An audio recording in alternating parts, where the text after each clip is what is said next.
but he brought me in. Oh, his love for me. Yes, his love for me. Come on, sing it out. Who the Son sets free, oh, is free indeed. I'm a child of God. Yes, sir. Free at last, he has ransomed me. His grace surrounds me. While I was a slave to sin, Jesus died for. Come on, yes, he did. Yes, he died for me. Who the Son sets free, oh, is free indeed. I'm a child of God. Yes, I am. In my Father's house, there's a place for me. I'm a child of God. Yes, I am. I am chosen, not forsaken. I am who you say I am. You are for me, not against me. I am who you say I am. I am chosen, not forsaken. I am who you say I am. You are for me, not against me. I am who you say I am. Oh, I am who you say I am. Who the Son sets free, oh, is free indeed. I'm a child of God. Yes, I am. In my Father's house, there's a place for me. I'm a child of God. Yes, I am. In my Father's house, there's a place for me. I'm a child of God. Yes, I am. Oh, I don't know what you've been told, but man, he is the lifter of our heads. He gives rest to those who are weary and burdened. So in these next bridges, we're going to sing that out, that he's given us true identity.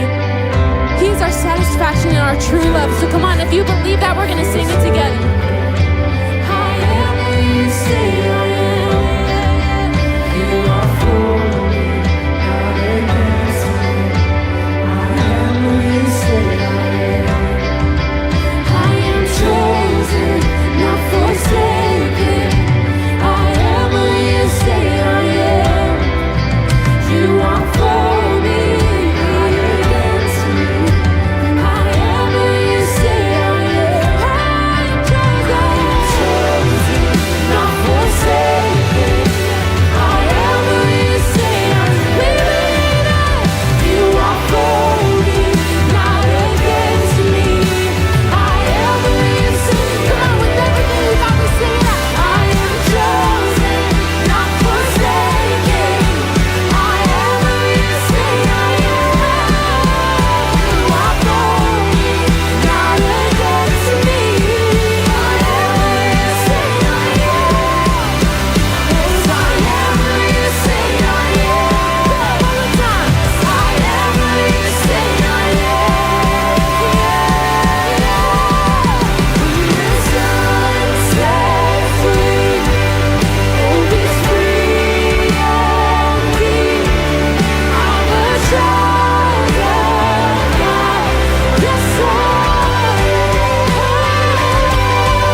have been so, so good to me.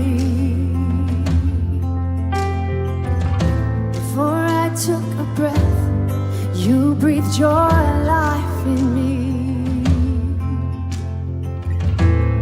You have been so, so kind to me. Oh, the overwhelming, never-ending, reckless love of God. Oh, it chases me down, fights till I'm found, leaves the 99. I couldn't earn, I don't deserve, still you give it yourself away. Oh, the overwhelming, never-ending, reckless love of God.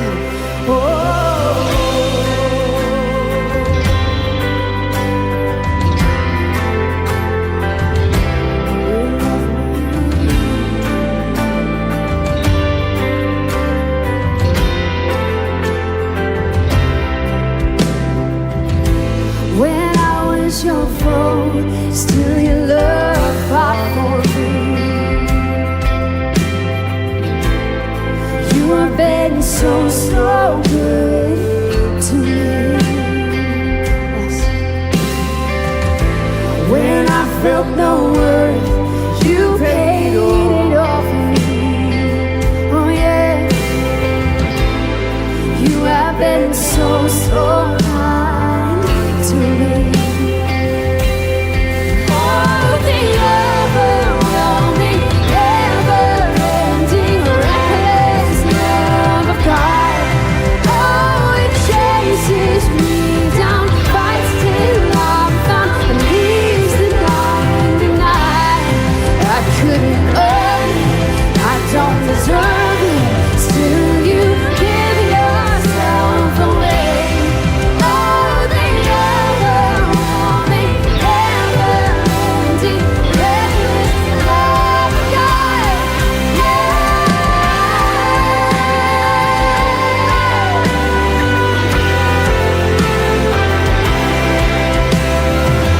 You give yourself away.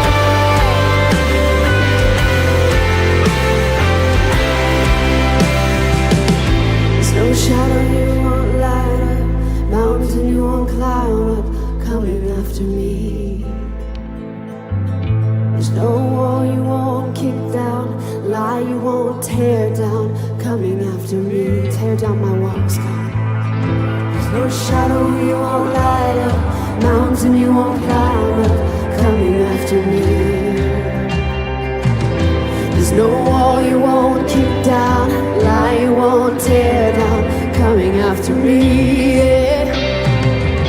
There's no shadow you won't light up, mountain you won't light up, coming after me.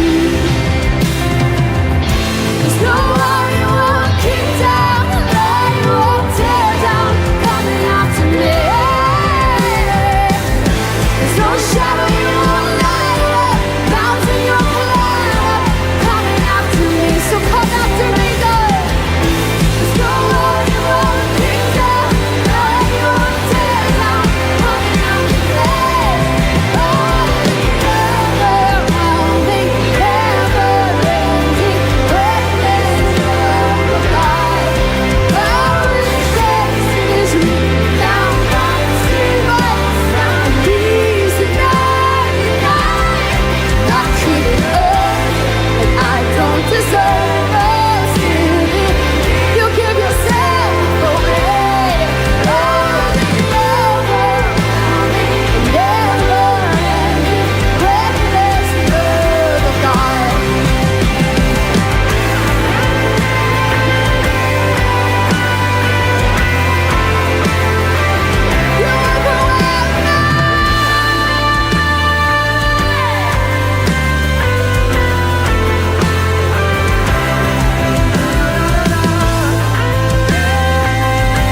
Hey, Cornerstone, thanks so much for being here. Thank you so much for tuning in this weekend. We hope you're having an awesome weekend. We are in our series called Bold, and we're talking about bold statements that those of us that are followers of Christ can make in our lives. In just a minute, we're going to hear from Pastor Pat McCullough on the statement that we have the mind of Christ. We know it's going to be an encouragement to you. A few things we want to share with you. For all the ladies that are watching today, this Monday night, we have an online event called Remix, and this is something we've been doing for years.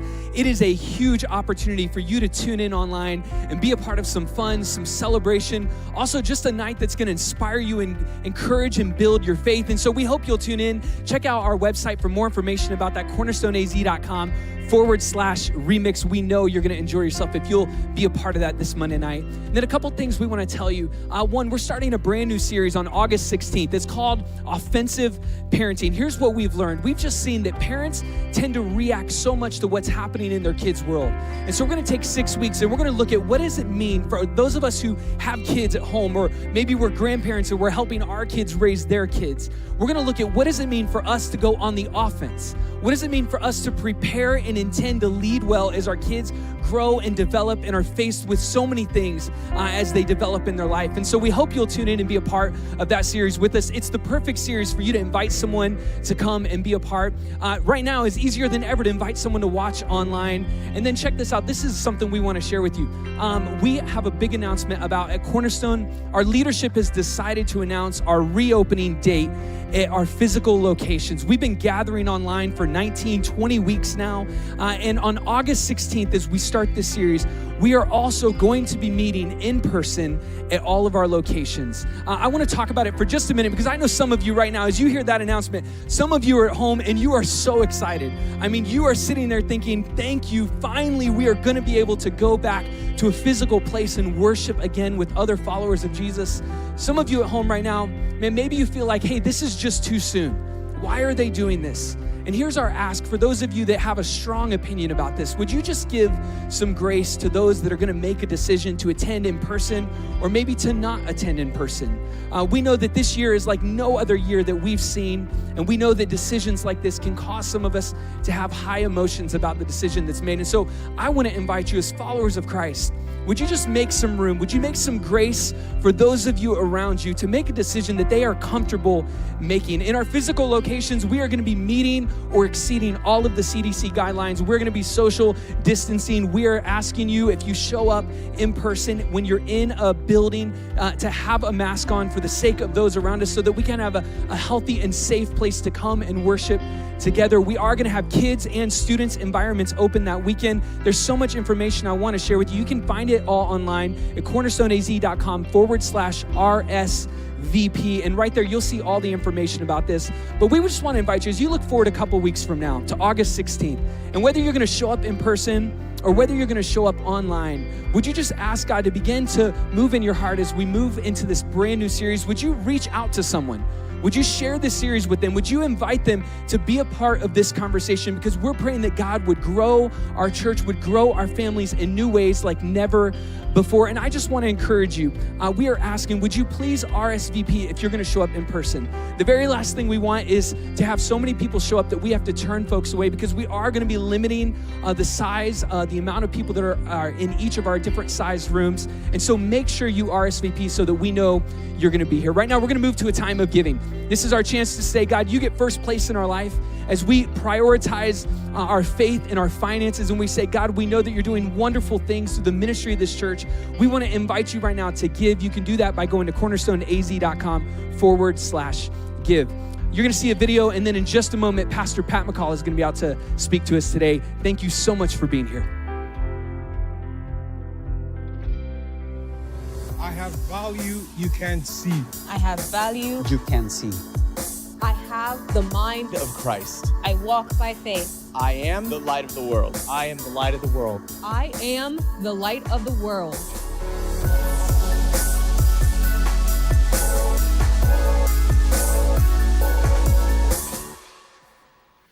Hey, Cornerstone, it is so good to be with you this weekend. Thanks so much for joining us. So I want to start by actually giving you a little quiz, and it's a quiz about something that we call idioms. Now, an idiom is a form of a speech that every language has that actually doesn't make sense if you took it literal. So we use them all the time. The French people have idioms, the Spanish people have idioms. In English, we have idioms. Play it by ear. It's an idiom. It doesn't make sense if you thought of it literally, like play it by ear. How do you think of playing the piano by ear, or it's raining cats and dogs? Think about that literally. Or their head is in the clouds. I mean, how tall do you have to be? So here's my quiz. We're gonna actually put a picture on the screen. An artist drew out what an idiom, this particular idiom, may look like if it was taken literally. And I wanna give you just a few seconds, and I want you to shout out at home, if you're on the couch, if you're in the kitchen watching, on the table, then just shout out what the idiom is that you're seeing. So for example, let's go ahead and put that first one up there. Okay, what would that idiom be? Killing time. All right, so you kind of have the idea. All right, here's the next one. We'll see if you can get any better at this. What is that? Literally, that would be what? Breaking your word. All right, some of you are struggling. Watch this next one, okay? What is this one? Think about it. Some of you shouted it out. You got it right away. Some of you are still struggling. Hungry eyes. How about this next one? You get it? Eye candy. All right, we only got a few more. Some of you have not gotten a single one right yet. Okay, here's the next one. You get it? Some of you are struggling. Cool as a cucumber. All right, two more. The last one's my favorite. Two more. Okay, put up the next one. Go ahead. Think about it. And we got two more chances. Let your mind wander. And here's my favorite one, the last one. Go ahead and put it up. From the bottom of your heart. From the bottom of your heart. Okay, so these are idioms. Every language has them. The English has a bunch of idioms, but here's an idiom that I think maybe you and I should take literally. Most of the time, idioms make no sense if taken literally, but here's one that maybe you and I should take literally. I'm losing my mind.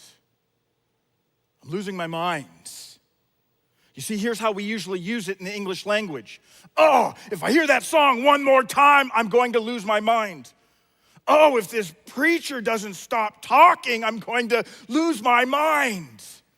But I would suggest to you that perhaps this is one that we should take literally. I'm losing my mind.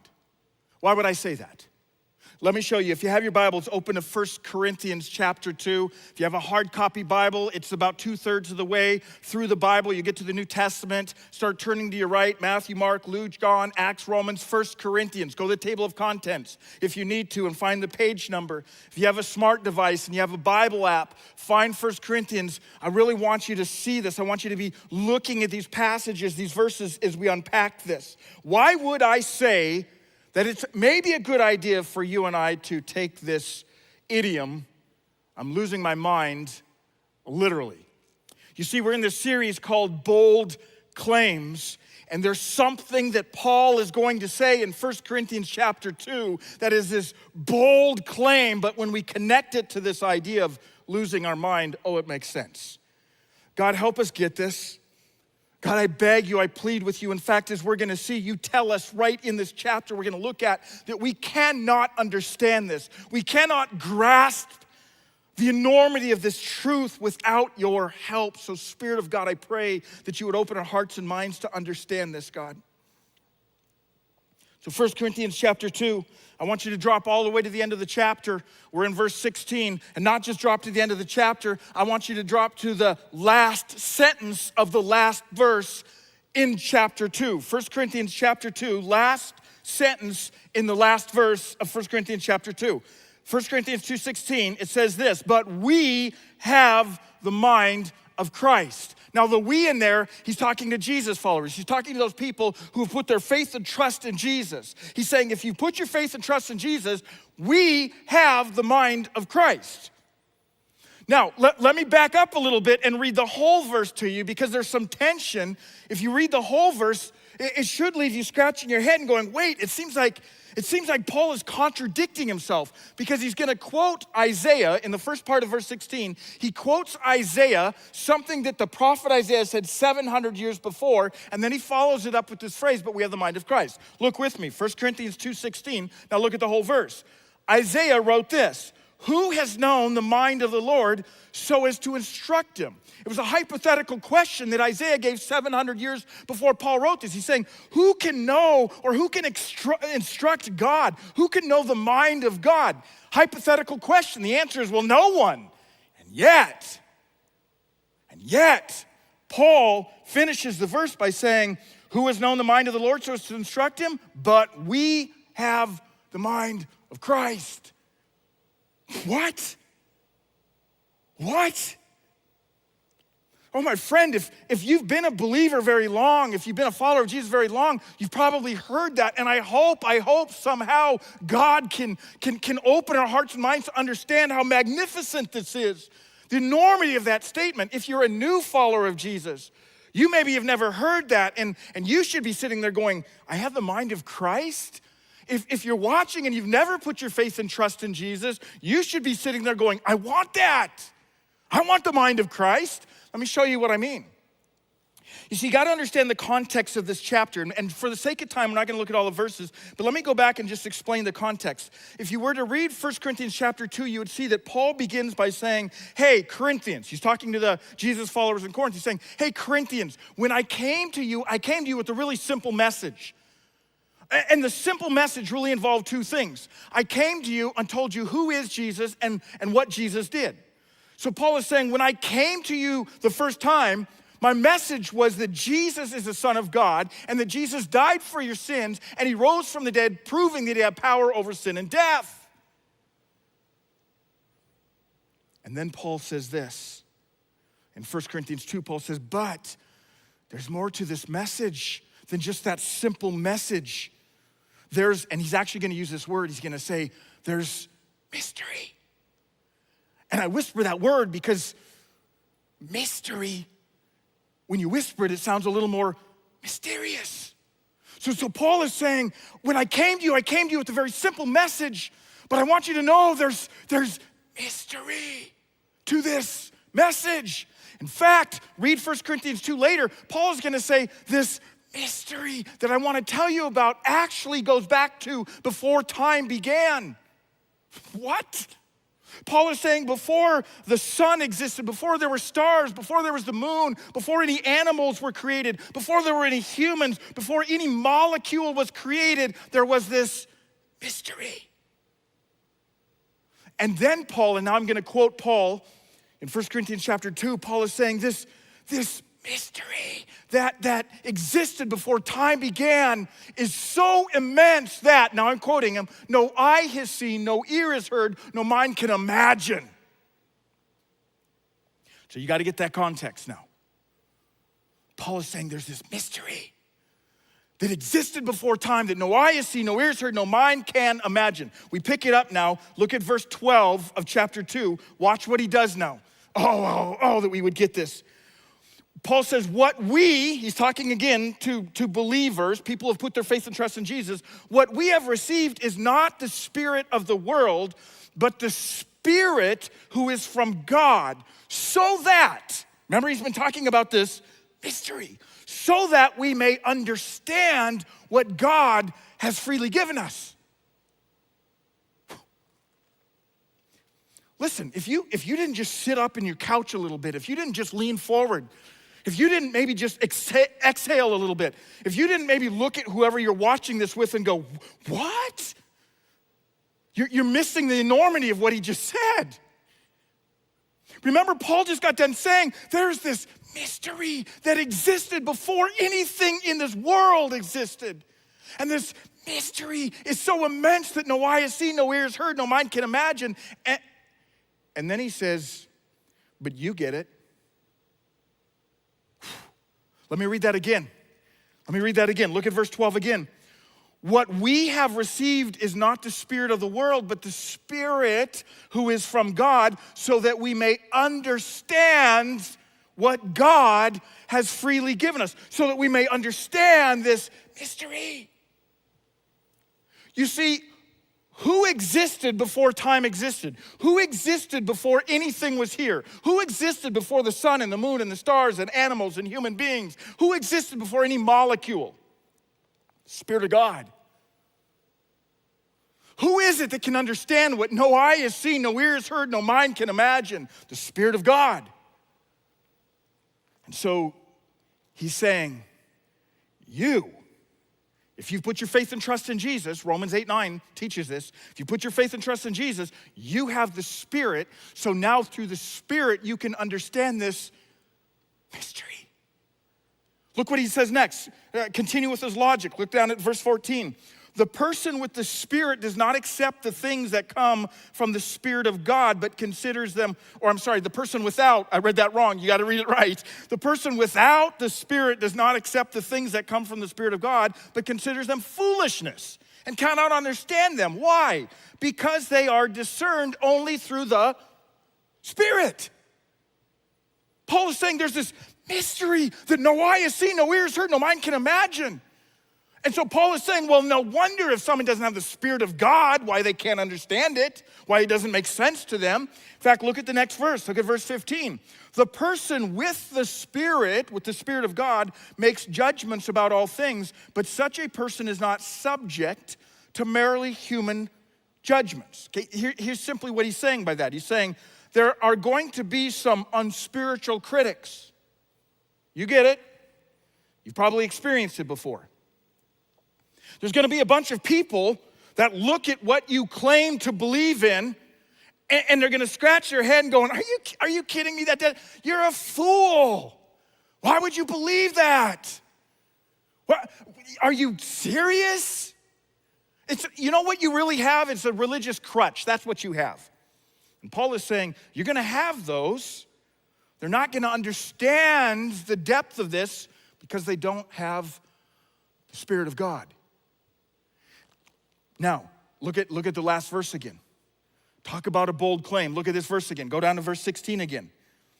After he explains all of that in chapter 2, he quotes Isaiah from 700 years before, and he says, who has known the mind of the Lord so as to instruct him? And then he says this, but we have the mind of Christ. What? You see, notice he's not saying we should have the mind of Christ, or maybe we will get the mind of Christ. He's saying we have the mind of Christ. Now, why is that so important? Because we're in a battle. You see, you and I are in a battle, and we have an enemy who hates us, and we have an enemy that is hell-bent on destroying us. We have an enemy that will do everything that he can. And it's not so much that he hates us, he hates our dad, he hates our father. And a long time ago, our enemy realized he can't defeat the father, he can't defeat dad, so he'll go after the children. It's the same thing the mobs have understood. It's the same thing that street gangs have understood. It's the same things that depraved, evil humans have figured out. If you can't hurt dad, hurt his children. And we have an enemy that hates our dad, so he hates us. And he knows he can't get to the father, so he's gonna go after us. And you know where the main battleground is? This battle between the enemy is us and us, it's right here. It's right here. And this is why Paul, in a sense, was reminding the Corinthians 2,000 years ago, and for you and I today, he's saying, do you understand that you have the mind of Christ? Or here's how I'm gonna put it. He's trying to get them to understand, you need to let the mind of the master be the master of your minds. You need to let the mind of the master be the master of your minds. You have the mind of Christ. You have to let the mind of the master be the master of your minds.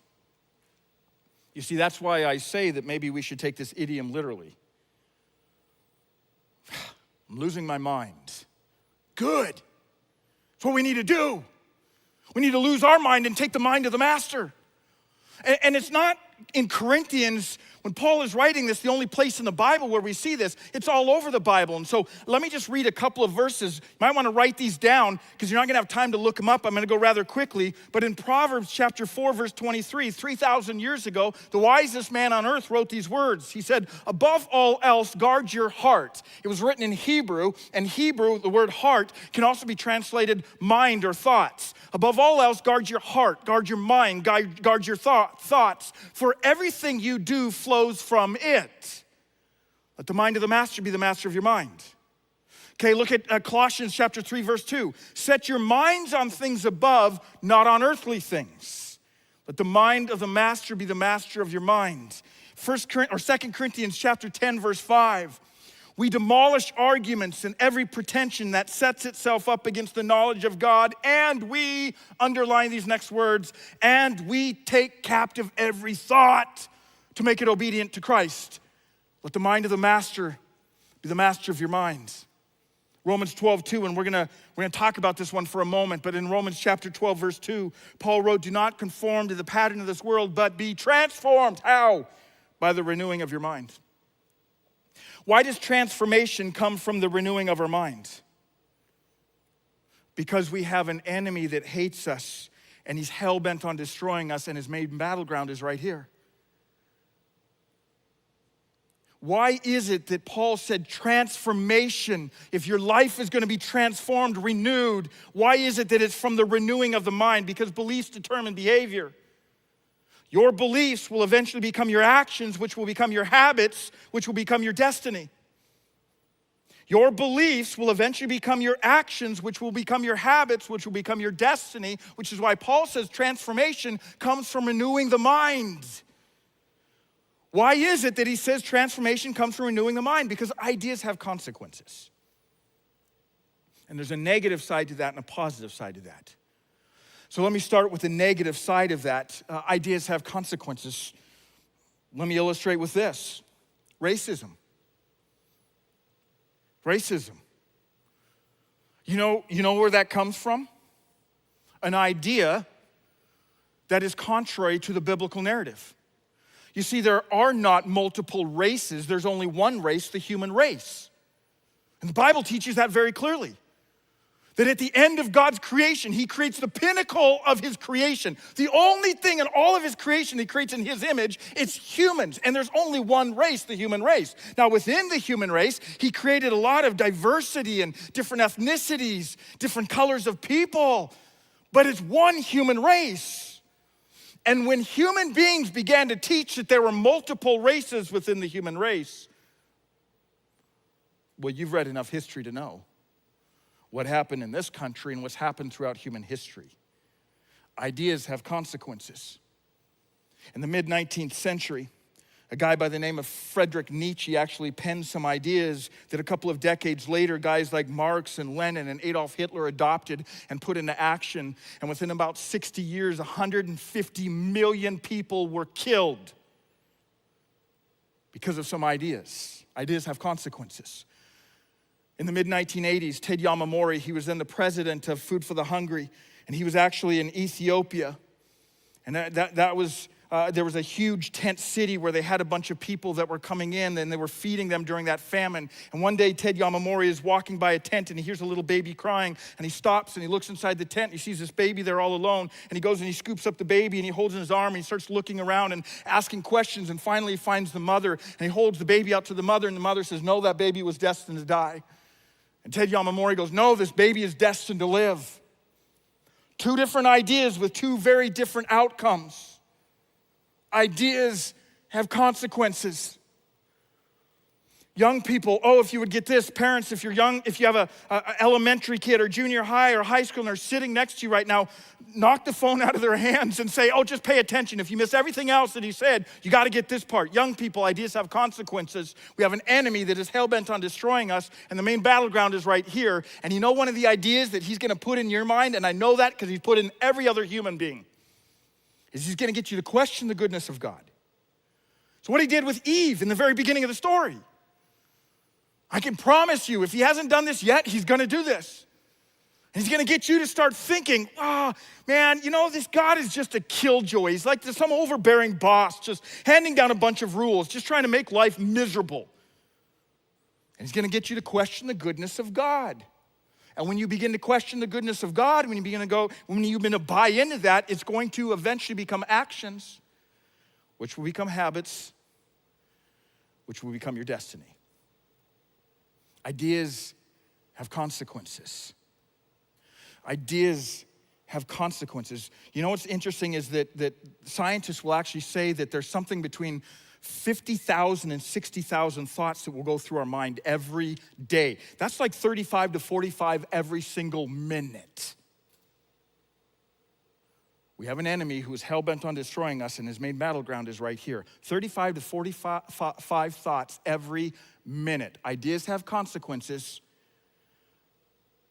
Beliefs determine behavior. It's why Paul is saying, let the mind of the master be the master of your mind. You get that you and I, our brains it's magnificent how God created us, but there's all kinds of things that happen every day with our brains, but we don't even actually consciously think about it, right?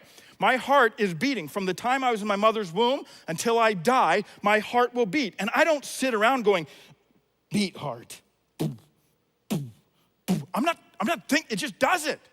I blink. I'm blinking, bringing moisture to my eyes. It's happening all the time. I'm not consciously thinking, blink your eyes, blink your eyes, blink your eyes. When you walk, once you learn to walk as a child, we don't anymore go left foot, right foot, left. So there's all kinds of things that our brain is doing and we're not even thinking about it, including beliefs.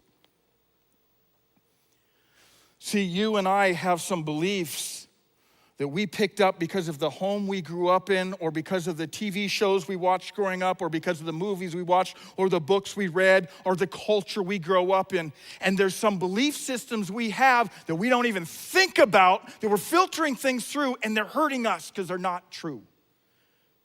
Ideas have consequences. In fact, this is gonna take courage on your part. This is my challenge for you and I, and this is gonna take a tremendous amount of courage. It's what I call an internal vow. I think every human being has at least one, probably multiple internal vows. And when you were a young person, maybe 5, maybe 7, maybe 8, maybe 12, you took on an internal vow, and it was a way to survive. Whatever it was, you were at recess, someone was making fun of you, you grew up in an abusive home. Let me give you some examples of internal vows. Internal vows, by the way, they work until they stop working. They were a survival mechanism that maybe you needed, but now they're hurting you, or they will eventually hurt you. So an internal vow that some of you maybe made was when you were young, you grew up in an abusive home, and so you put up a wall and you said, I'm not ever gonna let anybody hurt me again. And you don't do relationships well anymore. You needed that to survive. You took you didn't even realize you took that internal vow. But somewhere in your past, you took on something that is now hurting you. You don't do relationships because you said, I'll never let anybody hurt me again. And you cannot have a healthy relationship without being honest and transparent and open.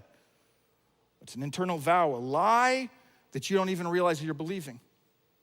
Let me just share my internal vow.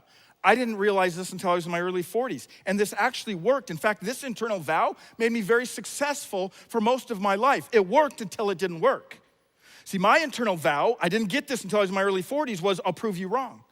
Almost everything I've done in my life, I've done based on someone said I couldn't do it, and I said, I'll prove you wrong. I married my wife, and when I went to her and asked her to marry me, I found out later that my mentor, a man that I greatly respected, actually went to my wife and said, don't marry him, because I was from the wrong side of the tracks, because I came from a broken family. And when I heard that, I thought, I'll prove you wrong. And I got every book I could find about what it meant to be a good husband. And I got mentors in my life. And so it worked. Almost every job I've had, I didn't have enough education. I've never done this before. And people said, well, you can't do it. And I said, I'll prove you wrong. And I was pretty successful with that until I wasn't, because it's an exhausting way to live. It's an exhausting way to live. And when I was in my early 40s, I crashed.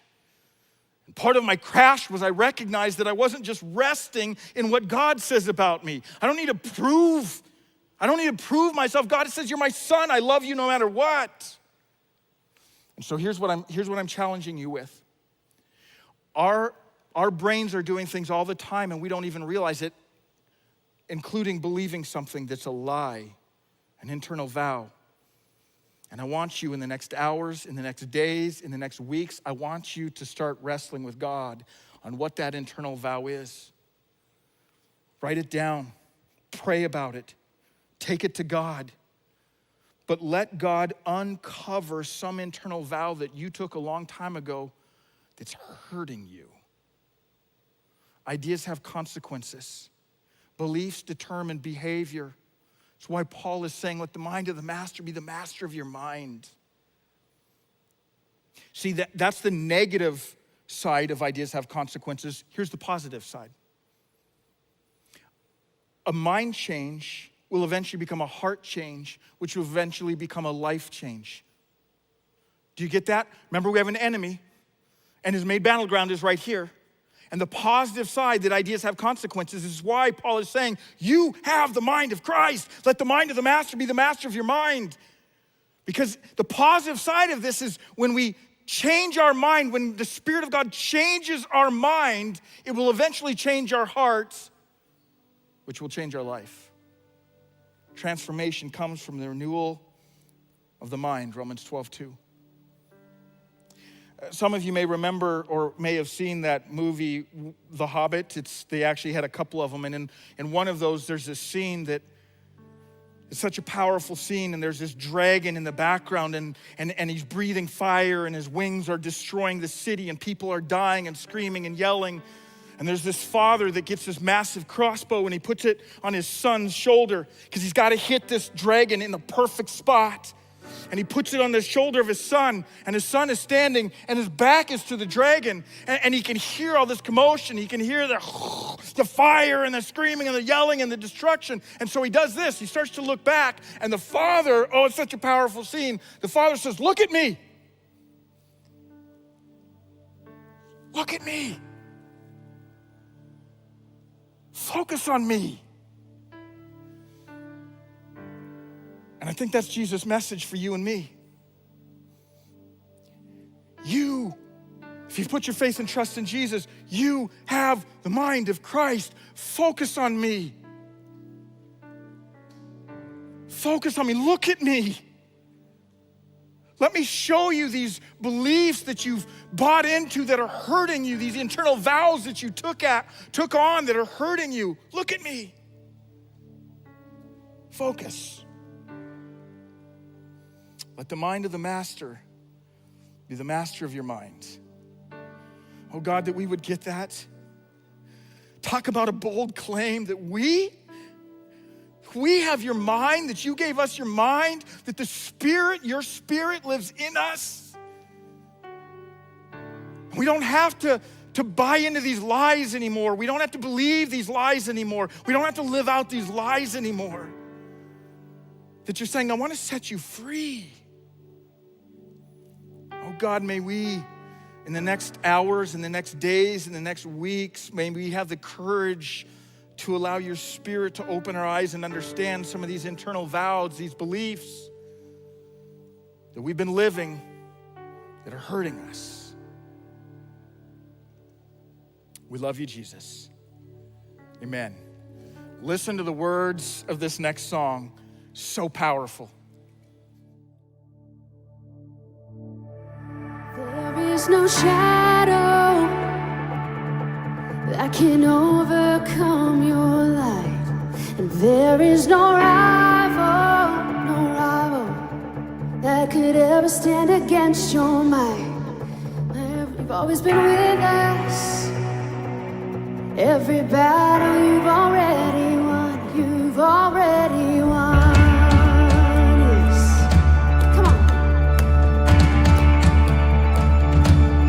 There is no weapon that has ever left a mark on you, and there is no army with the power to conquer truth.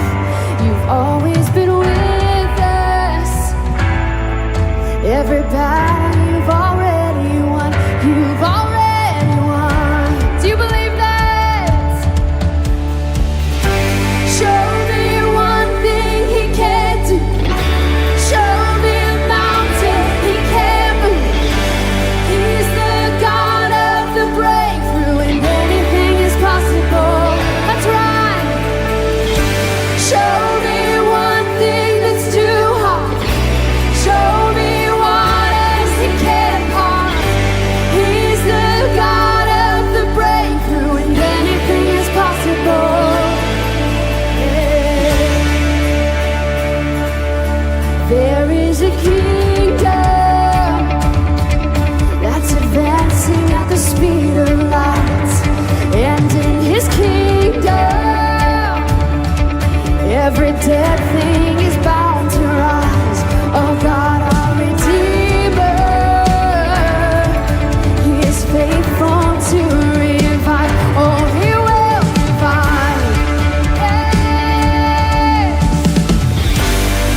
off despair as I sing out your name.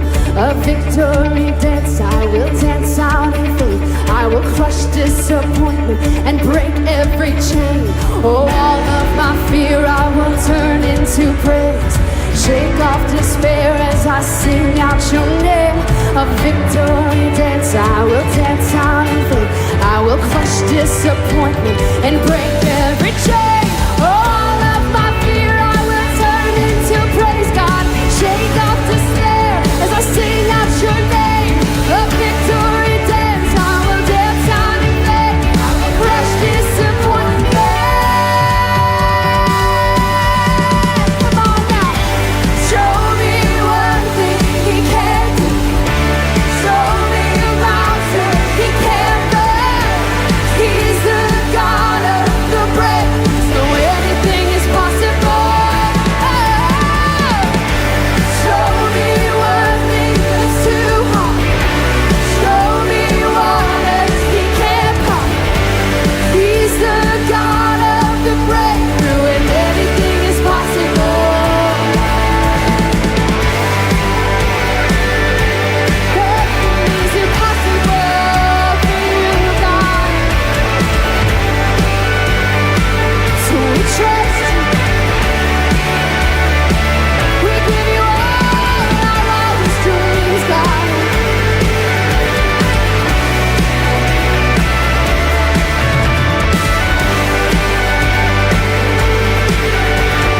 Everything is possible.